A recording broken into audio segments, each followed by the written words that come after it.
भगवान जगन्नाथ का मंदिर, जहां न तो ध्वज की दिशा कभी स्थिर रहती है और न ही मंदिर की छाया जमीन पर पड़ती है। लेकिन क्या आप जानते हैं इस चमत्कारिक मंदिर का निर्माण किसने और क्यों किया? इसके इतिहास के पीछे छिपे रहस्य आपको एक अनोखी दुनिया में ले जाएंगे। कृपया वीडियो को अंत तक देखें। कहा जाता है कि द्वापर युग के अंत में भगवान श्री कृष्ण ने अपना देह त्याग दिया था। पांडवों में अर्जुन ने जब श्री कृष्ण का अंतिम संस्कार किया तो उनका पूरा शरीर जल गया, लेकिन उनका हृदय नहीं जला, वो धड़क रहा था। उसी समय आकाशवाणी हुई कि यह ब्रह्म तत्व है और इसका नाश कभी नहीं हो सकता। इसके बाद पांडवों ने श्री कृष्ण के धड़कते हुए हृदय को लकड़ी के लट्ठे में बांधकर समुद्र में प्रवाहित कर दिया। वह बहुत समय तक पानी में तैरता रहा। नीलांचल पर्वत पर भगवान विष्णु नीलमाधव के रूप में प्रकट हुए। दिव्य नीलमाधव का दर्शन केवल महान भक्त ही कर सकते थे। उस समय मालवा के राजा इंद्रद्युम्न भगवान विष्णु के अनन्य भक्त थे। उन्होंने सुना कि नीलांचल में भगवान विष्णु नीलमाधव के रूप में प्रकट हुए हैं। राजा ने उनके दर्शन का निश्चय किया और अपने मंत्री विद्यापति को नीलमाधव की खोज के लिए भेजा। विद्यापति ने खोज करते हुए एक सब्र वनवासी कबीले के मुखिया विश्ववासु से मुलाकात की। विश्ववासु नीलमाधव के गुप्त पूजक थे। उन्होंने नीलमाधव को एक गुप्त गुफा में छिपा रखा था। विघापति ने विश्ववासु से नीलमाधव जी के दर्शन की अपील की, पर विश्ववासु ने उन्हें साफ मना कर दिया। कोई भी बाहर का व्यक्ति भगवान के दर्शन नहीं कर सकता। विद्यापति ने कई दिनों तक विश्ववासु के घर में रहकर उनकी दिनचर्या को समझा। इस दौरान उन्होंने विश्ववासु की बेटी ललिता से विवाह कर लिया। ललिता के माध्यम से उन्होंने गुफा में स्थित नीलमाधव के दर्शन करने की अनुमति प्राप्त की, पर विश्ववासु ने विद्यापति की आंखों पर पट्टी बांध दी।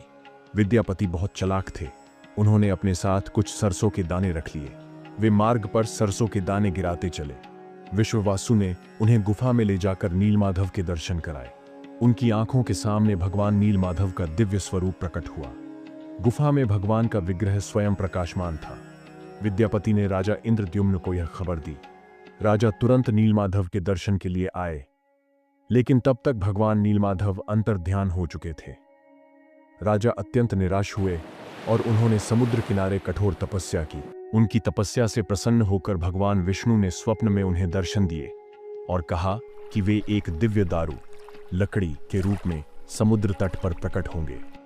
भगवान विष्णु के आदेशानुसार राजा इंद्रद्युम्न ने समुद्र तट पर दिव्य लकड़ी दारू को प्राप्त किया। यह वही लकड़ी का लट्ठा था जिस पर अर्जुन ने भगवान श्री कृष्ण का हृदय बांधकर प्रभावित किया। यह लकड़ी इतनी भारी थी कि इसे कोई हिला भी नहीं पा रहा था। तभी सब्र कबीले के लोगों ने आकर अपनी भक्ति के बल पर इसे मंदिर तक पहुंचाया। राजा ने भगवान की मूर्तियां बनाने के लिए कई कारीगरों को बुलाया, लेकिन कोई भी कार्य पूरा नहीं कर सका।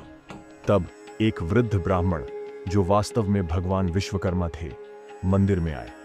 उन्होंने कहा कि वे मूर्तियां बनाएंगे, लेकिन शर्त यह होगी कि जब तक मूर्तियां पूरी न हो जाएं, तब तक कोई कक्ष के अंदर प्रवेश नहीं करेगा। राजा और रानी ने यह शर्त मान ली। 21 दिन तक कक्ष से आवाजें आती रहीं। फिर सब शांत हो गया। चिंता के कारण राजा ने दरवाजा खोल दिया।